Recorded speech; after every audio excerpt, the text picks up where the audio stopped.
The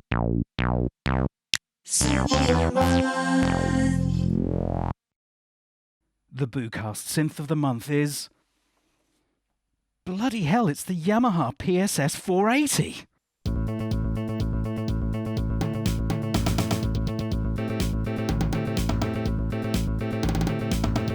Released in 1988, the Yamaha PSS-480 arrived at the peak of toy keyboard times. Casio and Yamaha were the kings of tiny tinkly things, and while the Casios mainly used their consonant vowel synthesis with 2 pulse waves and envelopes to make their sounds, their more powerful phase distortion only appeared on a handful of synths and only one preset home keyboard. But all of these keyboards needed a full phase distortion engine on board with only slight variations.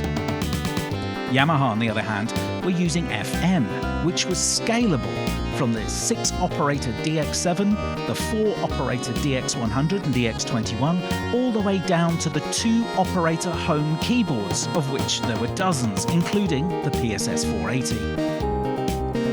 The PSS-480 has 49 keys, 12-note polyphony, 100 preset FM sounds, 100 accompaniment styles with 4 mutable parts, intro, outro, and 3 fill-in variations. PCM drums, a sequencer, all receiving and sending via MIDI, and is almost certainly one of the finest toy keyboards ever made. And yes, it is a synth.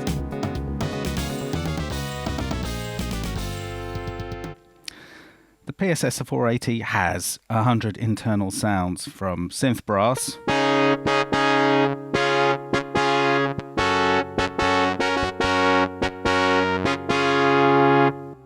let's have a random look through them. So, yeah, electric piano's got to be okay, hasn't it? To, what's this? Bagpipe.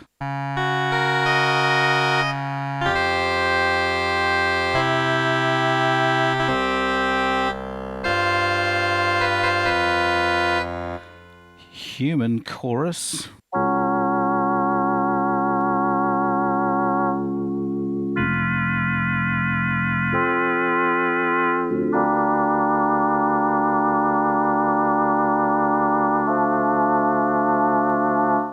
Ice block.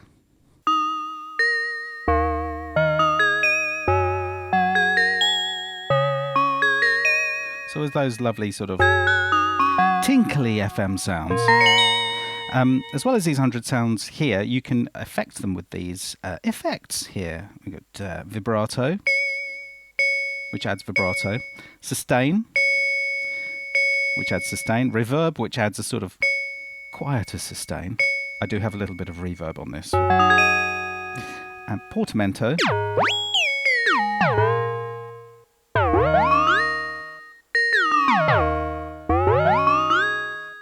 These effects affect the different presets in different ways because, as we'll see, there's a little bit more going on underneath the hood of this thing than at first meets the eye. It's got all these kinds of sounds. Someone's 12-string guitar, what's that like? They don't sound like what they claim to sound like, but they're quite nice.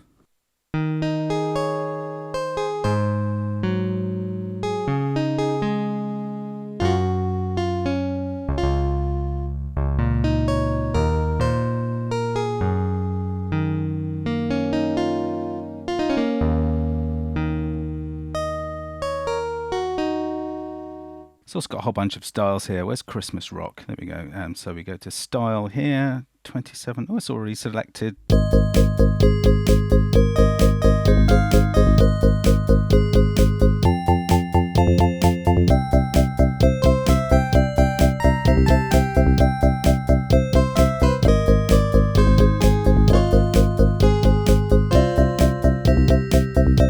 With fill-ins and stuff.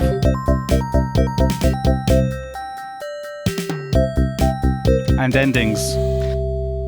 But that's not what we're here for. So this is the digital synthesizer. Apologies for my fingers, by the way. I got attacked by a cat.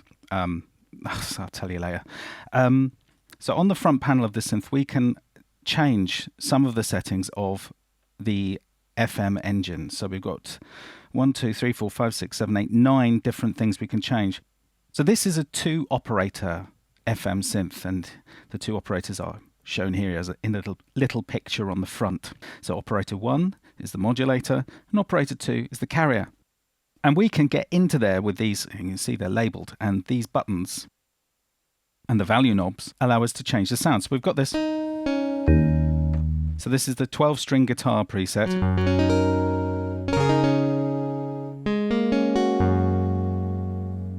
Completely convincing. But we can change the sound. So selecting parameter 0, yes. This will affect the attack rate of operator 1. So if we bring it down, so lower figures are slower rates. We can speed it right up.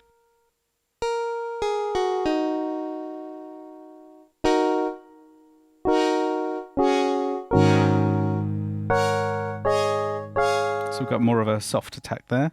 We can also do the same with the decay rate.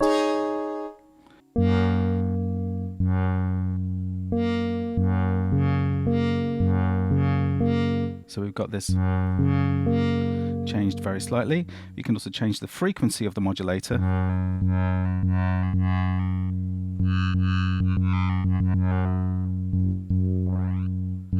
Which changes the tone, getting brighter as you get higher in the frequency range. You can also have feedback on the modulator, and we can bring that up. And we can change the mod level, which is how much operator 1 is modulating operator 2.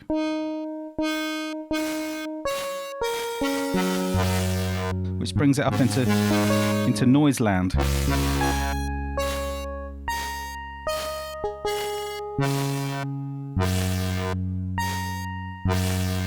So if you can hear, the envelope's actually key scaled on this preset, so it's shorter up there and longer down there. And the interesting thing is, if you put the same figures into the digital synth input here, it will come out with a different sound for each of the presets. So yeah.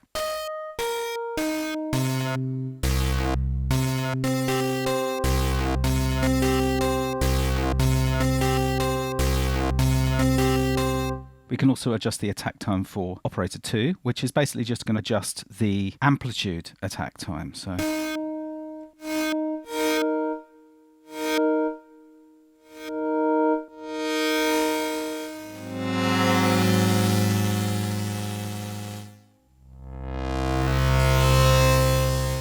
change the frequency.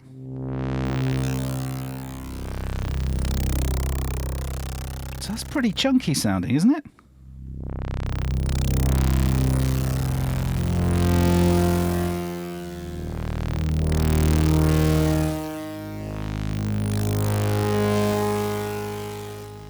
So anyway, yeah, you can take each of these sounds and, like, you know, use it as a jumping off point. So the tunings go up in harmonic.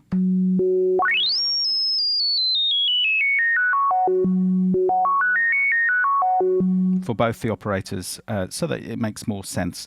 But as we'll see later, some of these presets actually have slightly different tuning things in them. For example, timpani. So those are quite detuned. So we change. Got much more of a.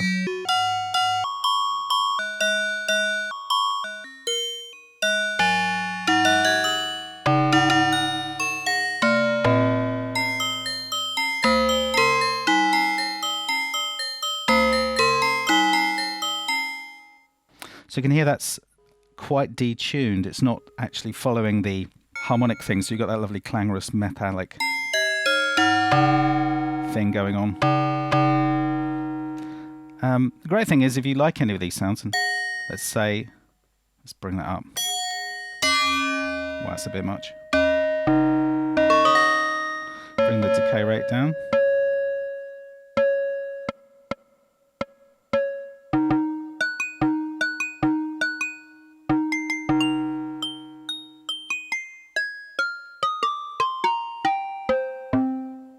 Suppose we liked that sound, you just press store, put it into one of the banks, and it's there. But yeah, so messing around with this synth,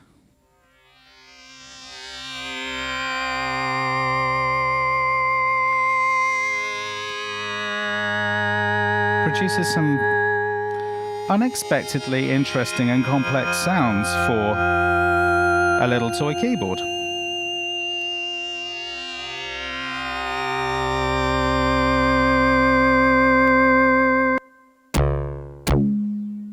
Another thing that's interesting is that all the presets, although we've only got attack and decay showing on the front that we can control, there's actually a 5-stage envelope in here, and all of these presets have different. They deal with them differently. Some of them are key scaled, some of them are, chopped up in different ways. With this one, for example, if I play it, it's doing that. But if I just tap it, the mod level's higher, so you get noise. So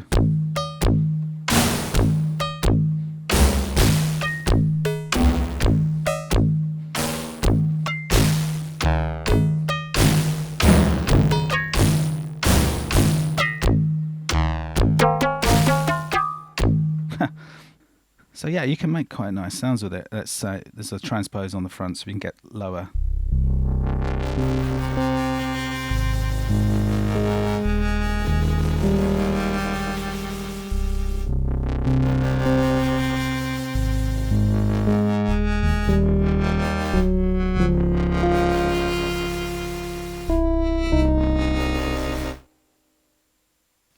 So there it is, the PSS-480, and it uses the same sound chip as the original Sound Blaster card, and so if you want a piece of genuine early 90s sound stuff, why emulate it? You can just get one of these and have the real thing.